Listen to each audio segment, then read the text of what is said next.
Hi everybody, and here we are again on a Wednesday afternoon, and today's subject is mum guilt. And the reason that I actually chose this subject was because I had no idea that I was allowing my children to do certain things because of my guilt. It just didn't seem to be a thing for me.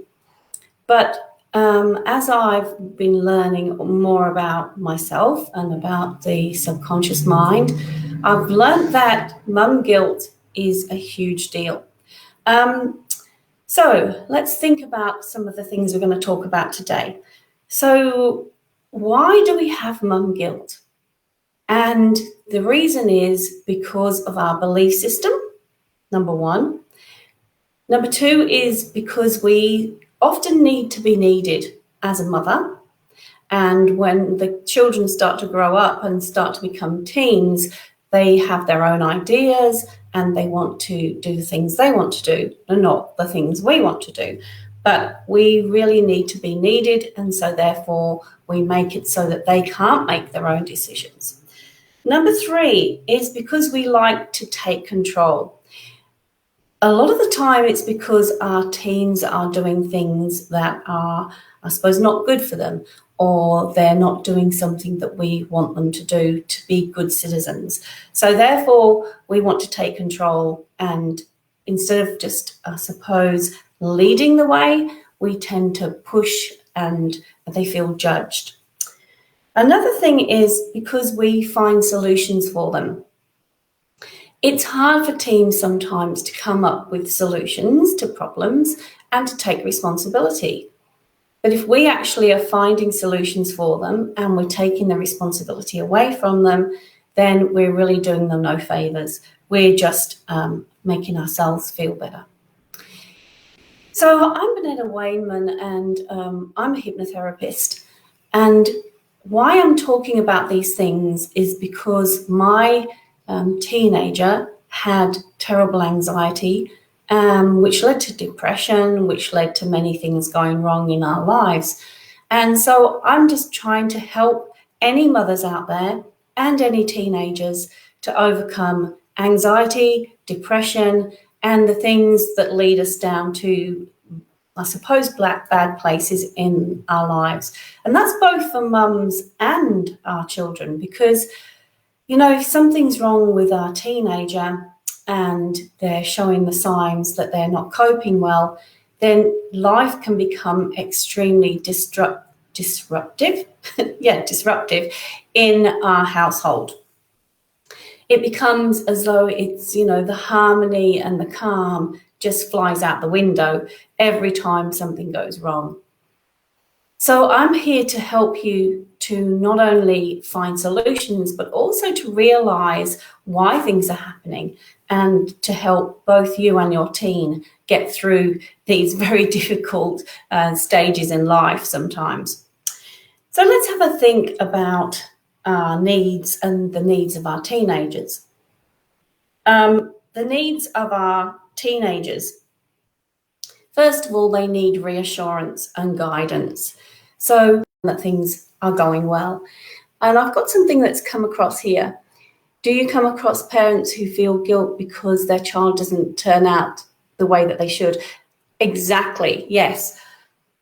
What happens is we have these, I suppose, preconceived ideas of how our children should behave, how they should look, how they should react. And it's often because we want them to do those things, right? Unfortunately, teenagers have their own ideas on life, and particularly in this day and age, because I'm sure if you were born around the same time as me, you were told that teens or children should be seen and not heard.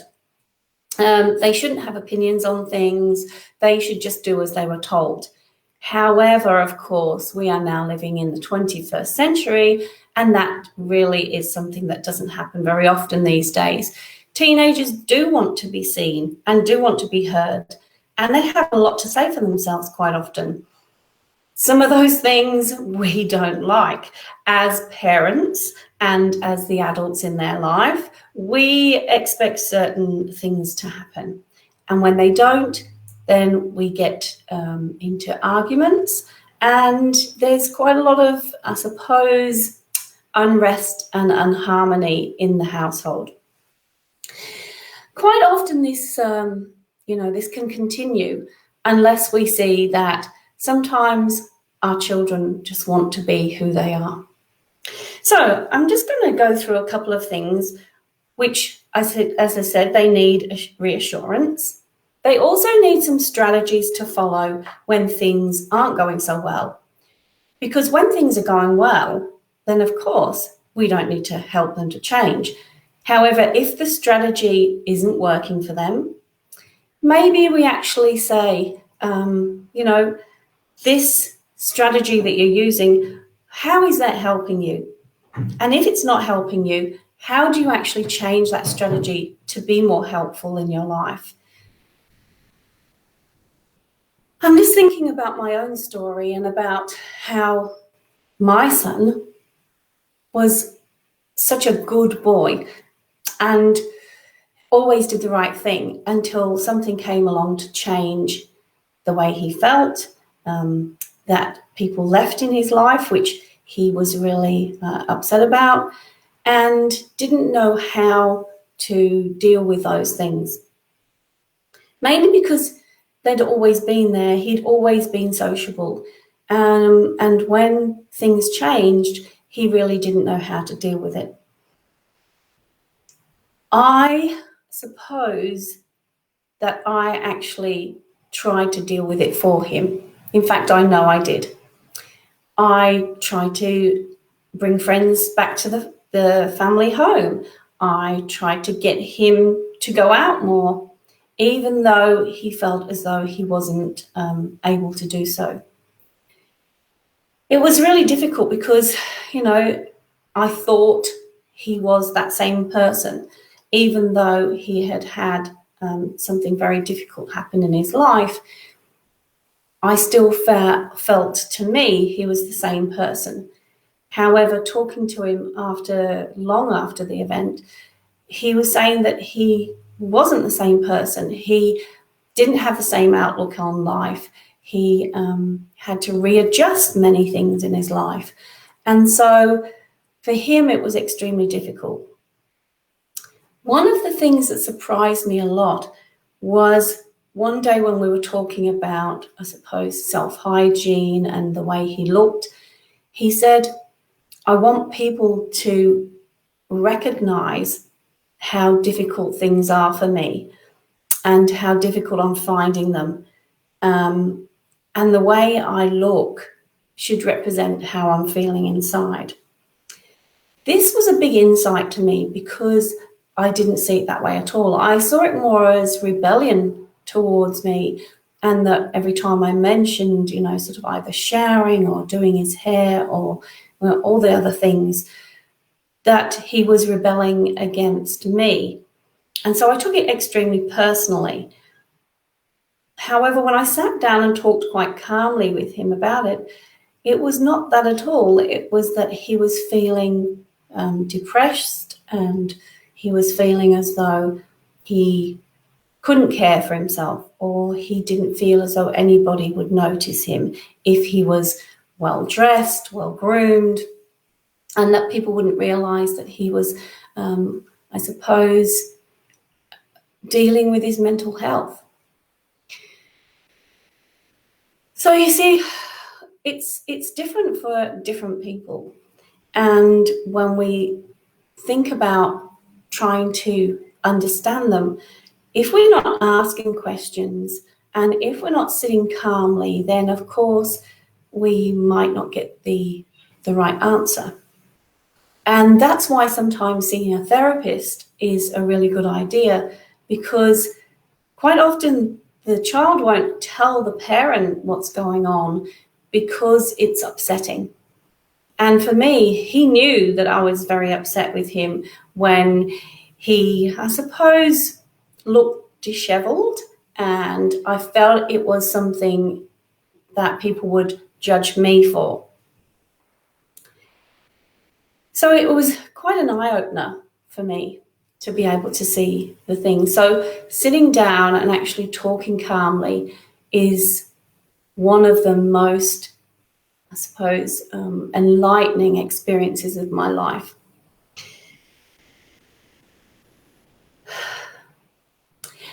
When we talk about being calm, it's very hard in certain situations to be calm.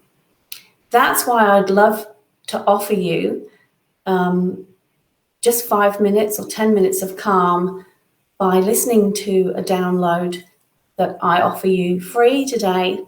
And if you'd like to put calm into the comments, then we will send that to you, of course.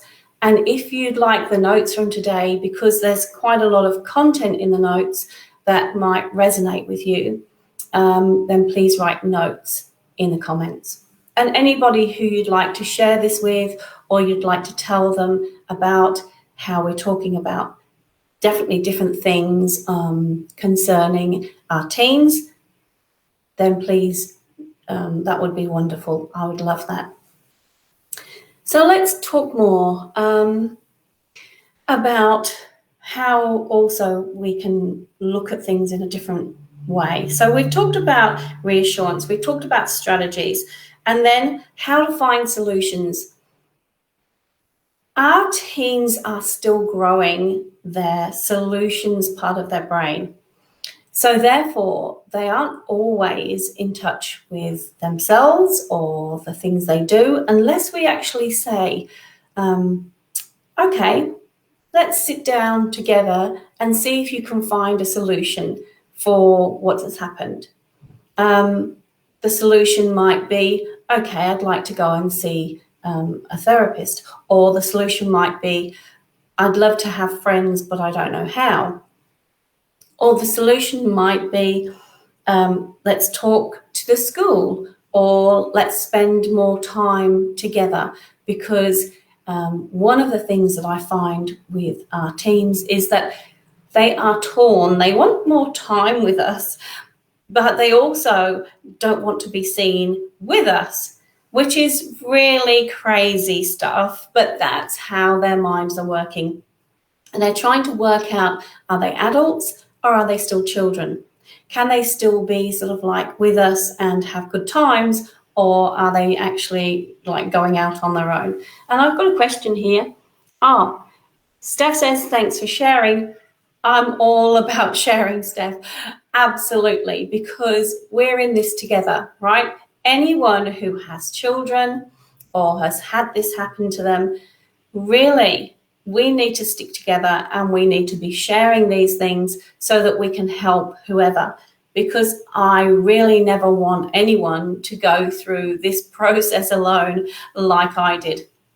One of the things, of course, is not only with mum guilt, but also with feeling as though we're being judged by people. And if we tell others about our problem, that we'll be judged. You know, you see it all the time, don't you? How people judge us as mums. However, I think if we can actually not bear all straight away, but let people know that they're not alone, that they're not alone in this, and that it happens to so many of mums. And so many teens now these days have anxiety around certain things like their body image, about, should they be, I suppose, showing other people who they really are, for fear that they will later on be caught out and those people won't really be their friends. They'll just be there to ridicule them and to judge them also. So there's a lot going on for our teens, isn't there? Particularly right now with COVID, as to what does tomorrow hold? What does the future look like? And to be honest, as a parent, we can't actually tell them. We can just say that nothing stays constant. So therefore, let's just do what we can today, and whatever comes up tomorrow, let's find some resilience and flexibility so that we can I suppose, deal with each day as it comes along. So why do you think our teens sometimes have this anxiety? I've looked into this quite a lot, and what they really need and what they want are two different things. And if we're not talking to them and we're not connecting with them really on a, I suppose, easy level, a calm level, a harmonious level, then we're not going to find out very much, because they do hold their cards close to their chest quite a lot. But the more calm we can be in a situation, the better. So if they're having problems, maybe we could sit down and say to them, okay, let's talk about this calmly. What is it that I need to know, and how can I help in the best way? Having their phones, having technology, having, money, being able to go out and do all the things they want to do is only a very small part of what they really need. Because what they often need is just our love and our support and our guidance, so that we can show them how we love them. Quite often all they really want is to be loved and accepted. There's also so much going on with sexuality these days, and children saying that they wouldn't be accepted by their parents. However, they don't sit down and talk to their parents about how they feel, and whether it's because they feel as though they're not in the right body, that they are left out of things because people don't understand them. That wasn't the case in our situation. However, I do have clients who have this problem. And to sit down and say, who are you internally as much as externally, they start to find their true self, the person that they always have been, before this became a problem for them. The same with body image. Talking to somebody earlier today, it was a case of that the parent didn't understand their emotional self, their emotional being. And sometimes that person is never going to really understand you. If they don't, then isn't it better that you talk to someone who does, and to actually allow yourself to be free of the things that hold you back because you're, I suppose, trying to convince someone that you're right, or the way you feel, or this is why you act this way. Because if that person's never going to understand you, then talk to somebody who understands you. Let your teen talk to someone who has an understanding and who can actually allow them to let that be just a part of them, not who they are. When we start to connect with our teens in a really deep way and ask what we can do, and then sometimes it just takes a compromise, okay? If we have compassion for each other's situations, how a parent feels, how an adult feels in a certain situation, then we can often come to some compromise. Because it can't be my way or the highway. It just can't. We have reached a time in this world whereby our teens want to be heard, want to be seen, can be allowed to be different, and can move forward in a positive way no matter what is happening around them. I have tried very hard to make the house a place of harmony and calm. That wasn't always the case. that wasn't always the case because I didn't know how to react. And I didn't know what to do to help. I just took over. And it was the wrong thing to do. And I admit that it was the wrong thing to do. But at the time, all I knew was to help by taking action myself instead of allowing my team to take action and to take responsibility and to also be who they wanted to be at that time in their life. Because it's not built in stone, right? The way they feel and the way they act isn't built in stone. All it is a phase and a time in their life. So I see many things that I could have done differently, and that's why I really want to help anyone who needs help right now. My clients are generally young teens or young adults who seem to have lost their way and seem to have lost themselves a little bit into the label that they wear, and the label they're wearing as an anxious teen, as a depressed teen, as someone who needs psychiatry, because they start to believe that they have a mental health problem that can't be fixed unless they are medicated, unless they're hospitalized.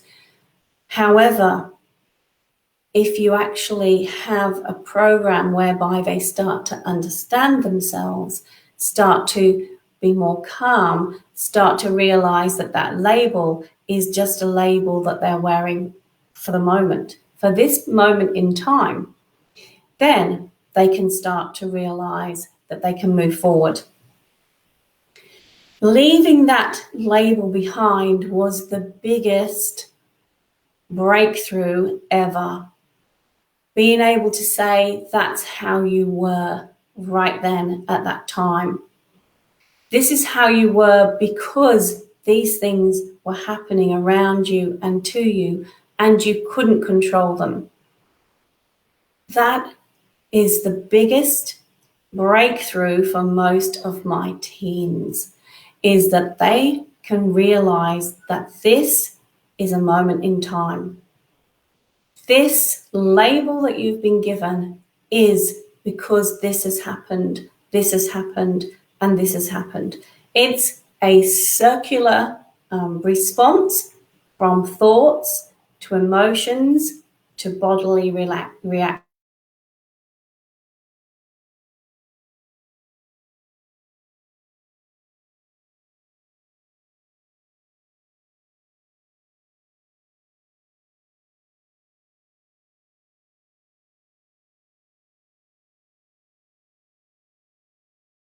Easy in many ways, even though it seems like it's the end of the world when they're having panic attacks and when they can't even get out of bed.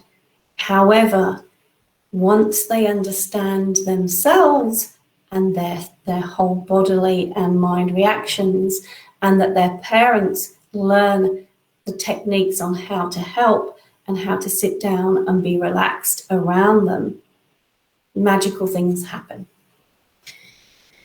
So as I say today, we think that our children need technology, that they need the best things, that they need therapy, that they need all the things that we think they need.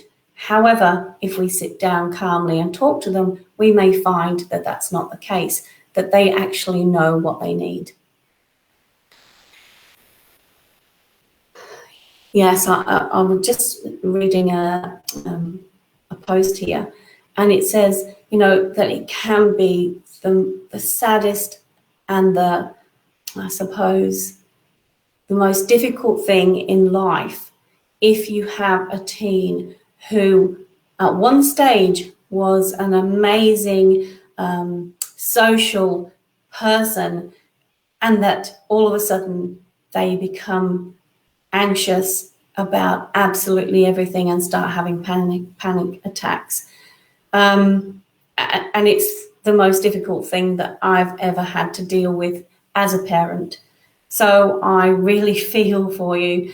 However, I know it can change, and I know so much more about how it can change that I would just love to help anyone. So I would just say once again that if you want the notes from today that have a lot more substance to what I'm saying, then please put notes in the comments. If you would like to have a nice relaxing download to listen to, that will just take you out of that situation for a while and help your body to relax. You can even give this to your teen if they would like it to relax. And if you need any other help, please just comment below and keep watching and share this to other people so that we can help our teens, and we can help them to lose those labels and to be able to live life in a more relaxed, calm, and harmonious way.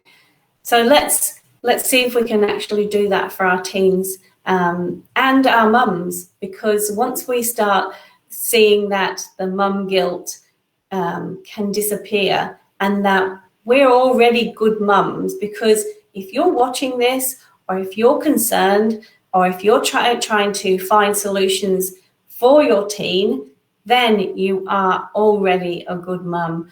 And we want to lose that mum guilt for sure, because we're doing the best we can. So let's have more techniques, more strategies, and learn how to help in a more positive way.